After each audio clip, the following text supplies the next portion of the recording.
Assalamualaikum warahmatullahi wabarakatuh. Halo semuanya, perkenalkan nama saya Indah Aliza dengan NIM 2104235. Baiklah, di video kali ini saya akan melanjutkan penjelasan materi pertemuan 3, yaitu tentang pendaftaran tanah di Indonesia. Dengan mata kuliahnya yaitu Administrasi Pertanahan, dosen pengampunya yaitu Ibu Nora Eka Putri. Baiklah, langsung saja masuk ke pembahasan materinya, yaitu tentang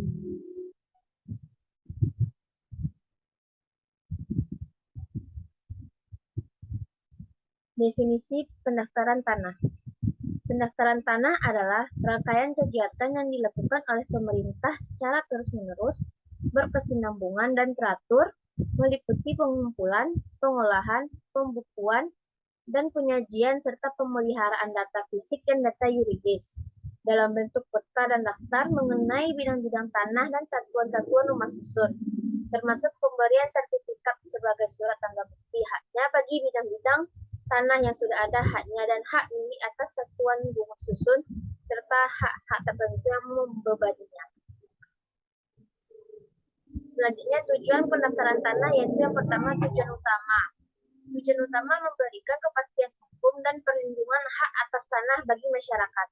Yang kedua, manfaat lain. Manfaat lain memudahkan transaksi tanah, mencegah sengketa, dan mendukung program pembangunan. Yang ketiga, efisiensi. Efisiensi yaitu memastikan pemanfaatan tanah secara optimal dan efisien. Selanjutnya, dasar hukum pendaftaran tanah. Yang pertama, Undang-Undang Pokok Agraria. Undang-Undang Nomor 5 Tahun 1960 tentang Peraturan Dasar Pokok-Pokok Agraria. Yang kedua, Peraturan Pemerintah, yaitu Peraturan Pemerintah Nomor 24 Tahun 1997 tentang pendaftaran tanah. Yang ketiga, Peraturan Kepala BPN, yaitu berbagai peraturan lain yang dikeluarkan oleh Badan Pertanahan Nasional. Selanjutnya ada objek pendaftaran tanah. Objek pendaftaran tanah terbagi atas 3. Yang pertama, bidang tanah. Semua bidang tanah yang sudah ada haknya, baik hak milik, hak guna usaha, hak guna bangunan, dan hak pakai. Yang kedua, satuan rumah susun. Seluruh satuan rumah susun yang sudah ada hak miliknya atas satuannya. Yang ketiga, hak tanggungan. Hak jaminan yang dibebankan pada hak atas tanah.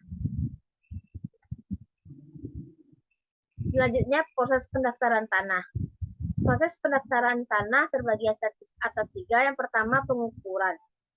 Pengukuran yaitu kegiatan pengumpulan data fisik melalui kegiatan pengukuran dan pemetaan bidang-bidang tanah. Yang kedua, pemeriksaan riwayat tanah, yaitu pemeriksaan dan penelitian kebenaran data yuridis mengenai status hak atas tanah tersebut. Yang ketiga, penerbitan sertifikat, yaitu hasil akhir berupa penerbitan sertifikat hak atas tanah yang berlaku sebagai alat bukti yang kuat. Manfaat pendaftaran tanah ada 4. Yang pertama, kepastian hukum. Sertifikat tanah memberikan kepastian hukum dan perlindungan hak atas tanah. Yang kedua, kemudahan transaksi. Mempermudah proses jual beli, penggadaian, pewarisan, dan pemanfaatan tanah. Yang ketiga, penataan tanah, pertanahan.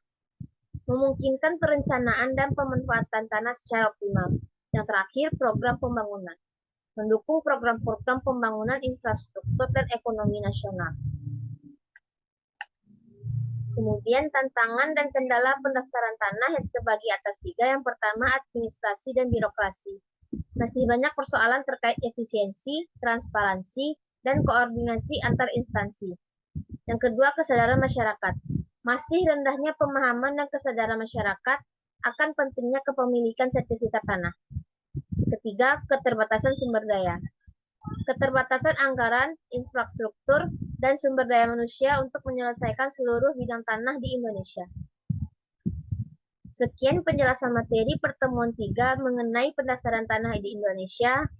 Untuk materi berikutnya akan saya jelaskan di video berikutnya. Terima kasih sudah menonton. Wassalamualaikum warahmatullahi wabarakatuh.